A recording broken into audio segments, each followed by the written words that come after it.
Steve Zajic with the LA Times, here with the filmmakers behind one of the very talked about midnight movies here at the festival, Kink. We've got James Franco, who helped develop and produce the film, Christina Voros, who directed it.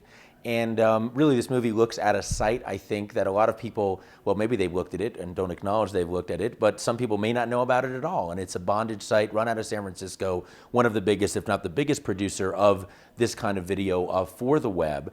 And what was struck me, among other things watching the film, is just how normal this place is. I mean, they're doing some pretty crazy things, and yet there's a sense that it's, you know, a normal film shoot when they're shooting, a normal business when they're editing or marketing.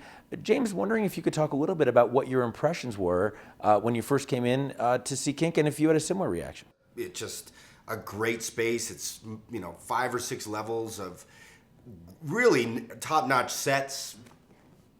They make their own props. They have their own kind of metal shop. On screen, what was happening within the video was very intense. It involved this dynamic of dominance and submission. But off screen, behind the camera, it was completely different. There was no hierarchy. There was, you know, everybody was on the same team. Even I watch porn, but, you know, I think even I had preconceptions about what a porn studio would be like. You just think it's a sleazy, probably kind of a sleazy place. It didn't feel like that there at all. And I know people always say, and I want to get your take on this in a second, Christina, but James, I know people always say, well, with a porn shoot, it's a job like any other, and, you know, when you do it every day, when you're making it every day, it loses the titillation factor. Did you feel that that was the case for the actors, the people in front of the camera who you were looking at? Did they, because they're doing some pretty extreme things, did they treat it that way, or were they aware of how transgressive it was? Well, I'll let Christina follow up on this, but I think one thing that's important to acknowledge, and Christina has done this throughout our stay here, that there are many different kinds of porn, many different kinds of performers. And so so we only examine kink.com. We don't know about, you know, Vivid or all those guys in Florida or whatever. Those are for the sequels, I assume. Maybe. But at Kink, there's a level of commitment that is beyond what you're talking about. It doesn't kind of just deteriorate into the mundane there. People are there because they're passionate about what they're doing. There's a demand for what they're doing, and they are looking for ways, just like, you know, we are when we make a fictional feature film. They're looking for ways to be innovative, to get great performances, to, you know, just find the new, find, you know, the next level of what they do. And so I think, I don't think, and I think they, from, according to them, a lot of them do enjoy it still. That's why they do it, or one of the reasons. And so, I don't think it's like that at Kink. Mm-hmm. Yeah. Christina, what was your sense when you started spending time there?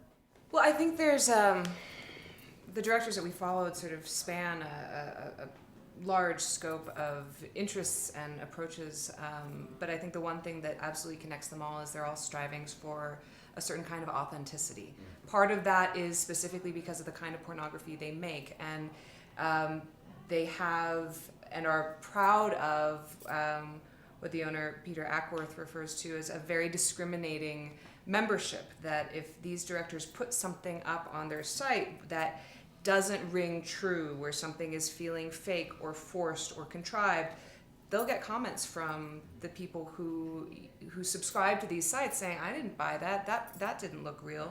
So because since you're incorporating physical pain and sensation into the you know, already interesting scope of what a porn shoot is, there's a second level that the directors constantly seem like they're trying to adhere to, and that drives them. Well, and I think the authenticity and the levels of authenticity that some of these directors strive for was really interesting to me. I know you guys focused a lot on directors.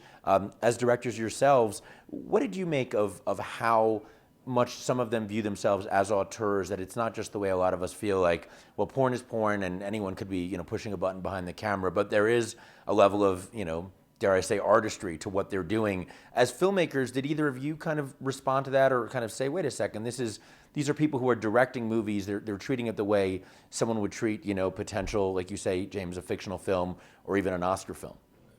This isn't the art. People aren't going. The art crowd isn't going there to see look Lincoln. at art. Yeah, exactly. So they know they need to titillate this audience.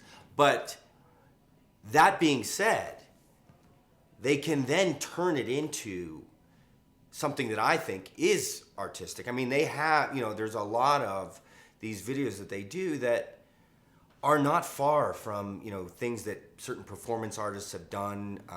There are things that almost parallel exactly works by Marina Abramovich and, artists that really work with the body. So I think it is, just next to art. It's just that their frame is one of pornography, so they need to satisfy that need first and foremost. Seems to be a lot of sex in the air. I know I've interviewed both of you guys off camera about this. What do you make of it? Why do you think it's happening? Christina, you offered an interesting theory that there are a lot of female filmmakers now coming in to the festival and offering their take on sex in a way that maybe when it was more male-dominated, they weren't able to do. What do you make of it all?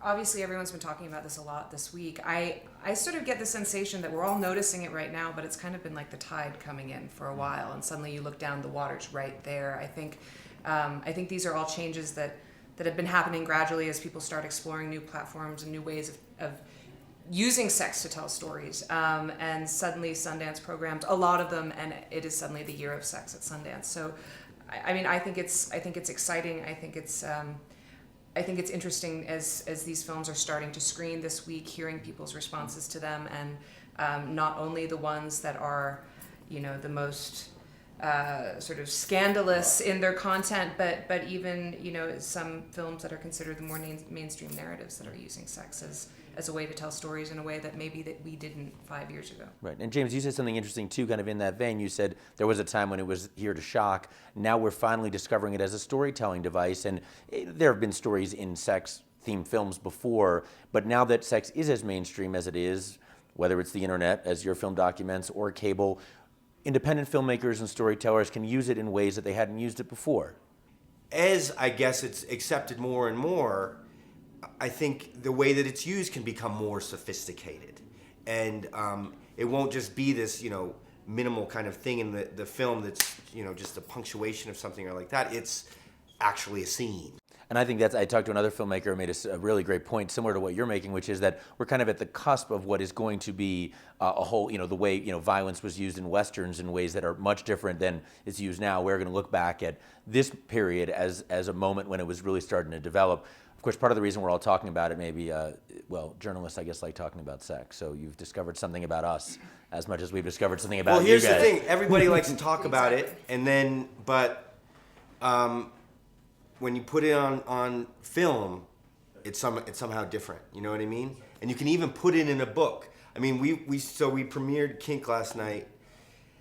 It was the first time with a big audience like that, and I was whispering to Christina, "Gosh, this is much more intense than we were watching it alone," and maybe that's because we just had been working with that material for so long. We knew the people, and we're seeing it through this audience's eyes. I don't know. But I also was thinking at that moment, like, well, you know what? All the 50 Shades of Grey readers? Well, this is what you were reading about. This is it. So don't be, offended, because this is exactly it. This is the real thing. But I think you make a great point. People love to talk about sex. We're just not allowed to unless you're in the locker room or unless you're with your girlfriend. So if you change the landscape, that was part of what was so great about shooting at Kink, is you were inside this space where you were allowed to talk about sex. You were allowed to talk about sex all day, and nobody was going to look at you like you're some sort of weirdo. So I've found, since this film's come out, here, I'm getting emails from friends of mine who are telling me stuff about their sex life that I don't really need to know, but people, they want to have a venue to talk about it. So I think if films can come out that allow people to have these conversations that they feel like they're not supposed to have, like, all the better. It is, and I think we're starting to see it now on the screen, as you say, not just on people's Kindles and in brown paper bags. And Kink it's a really compelling film and a really important subject. So thanks a lot for being Thank with you us. so much. Hey, thank you. That was great. Thanks.